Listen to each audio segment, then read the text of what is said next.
दिल्ली की GB road, ये नाम सुनते ही दिमाग में क्या आता है? शायद वही, एक बदनाम गली की तस्वीरें।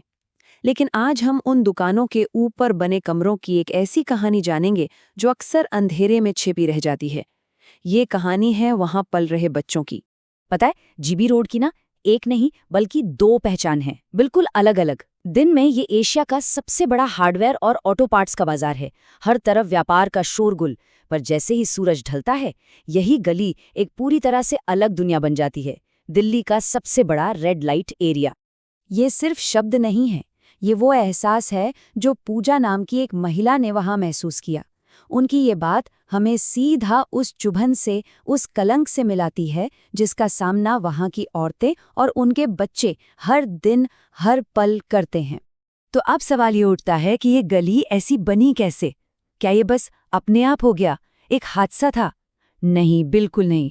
इस इलाके का जो आज का रूप है ना, वो सदियों की सोची समझी नीतियों और सामाजिक ताकतों का नतीजा है, जिसने इसे जानबूझकर बाकी शहर से जैसे काट कर रख दिया। अच्छा, इतिहास को समझने से चलिए पहले इसके नाम को ही समझ लेते हैं। जीबी रोड का मतलब है गार्स्टीन बैस्टियन रोड, एक ब्रिटिश अफसर के नाम पर।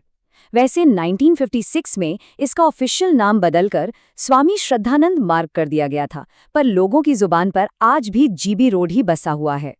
इस गली का इतिहास कोई 10-20 साल पुराना नहीं, सदियों पुराना है। शुरुआत हुई मुगल काल से, जब ये उन महिलाओं के लिए एक तरह की पनाहगाह थी जिन्हें शाही हरम से निकाल दिया जाता था। फिर आए अंग्रेज और उन्होंने शहर के अलग अलग कोनों में जो कोठे थे, उन सबको एक जगह इकट्ठा करने की पॉलिसी बनाई और उसके लिए इसी गार्स्टियन बैस्टियन रोड को चुना। मतलब ये एक सोची समझी चाल थी। और फिर कई सालों बाद 1990 के दशक में जब HIV एड्स का खतरा बहुत बढ़ गया, तब जाके यहाँ NGOs ने स्वास्थ्य और शिक्षा के लिए काम करना शुरू किया। तो ये तो थी इतिहास की बात, पर अब आते हैं आज की हकीकत पर। और ये हकीकत सच कहूं तो सबसे ज्यादा चुभने वाली है। ये हकीकत है वहां के सबसे कमजोर लोगों की, यानी कि बच्चों की। जरा एक पल के लिए सोचिए, एक बच्चे के लिए वहां का रोज का जीवन कैसा होता होगा।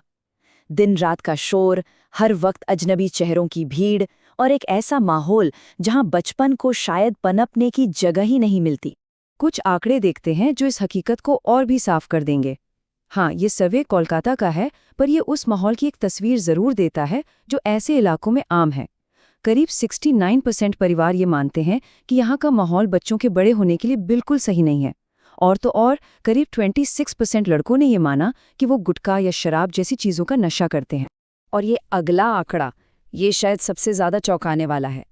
सर्वे में शामिल 100% बच्चों ने, मतलब हर एक बच्चे ने ये कहा कि उन्होंने अपने दोस्तों, भाई बहनों या आस पड़ोस में यौन शोषण होने की बातें सुनी हैं।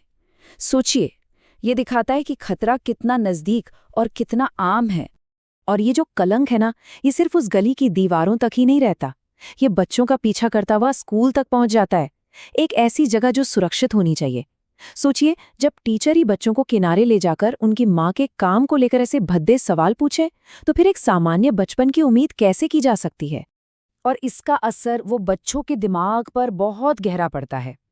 बच्चे शर्म और भेदभाव के डर से अपने स्कूल के ID कार्ड पर या किसी भी सरकारी कागज पर अपना असली पता लिखवाने से कतराते हैं, उसे छिपाते हैं।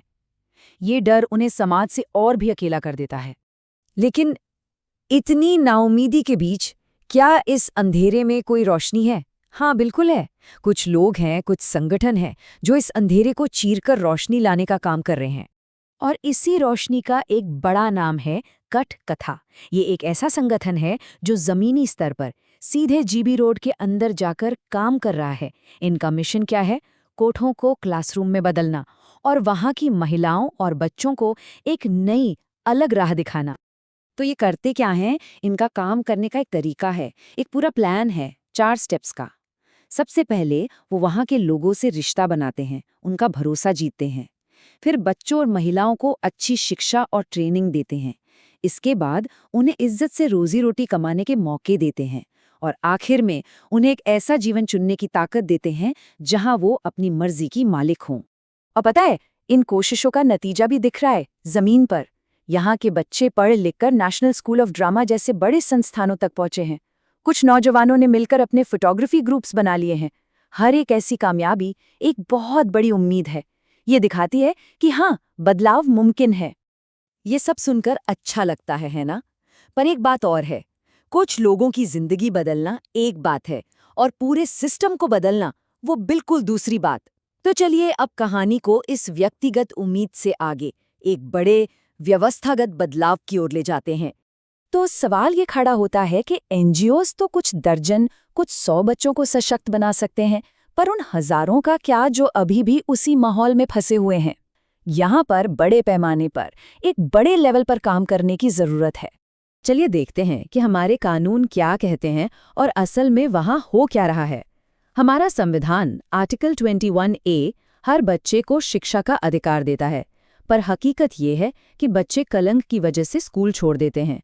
बाल अधिकारों पर यूएन की संधि भेदभाव के खिलाफ है, पर हकीकत ये है कि बच्चे स्कूल में उसी का सामना करते हैं। कानून और हकीकत के बीच एक बहुत बड़ी खाई है जिसे भरना जरूरी है। तो बात साफ है, एनजीओज का काम बहुत बहुत जरूरी है, पर वो अकेले काफी नहीं है। जब तक सरकार बड़े पैमाने पर इन बच्चों की पढ़ाई और उनके बेहतर भविष्य के लिए ठोस कदम नहीं उठाती, तब तक असली और बड़ा बदलाव लाना बेहद मुश्किल है। और आखिर में एक सवाल हम सबके लिए, कोई भी कलंक, कोई भी स्टिग्मा तभी तक जिंदा रहता है जब तक हम यानी कि हमारा समाज उसे जिंदा रखता है।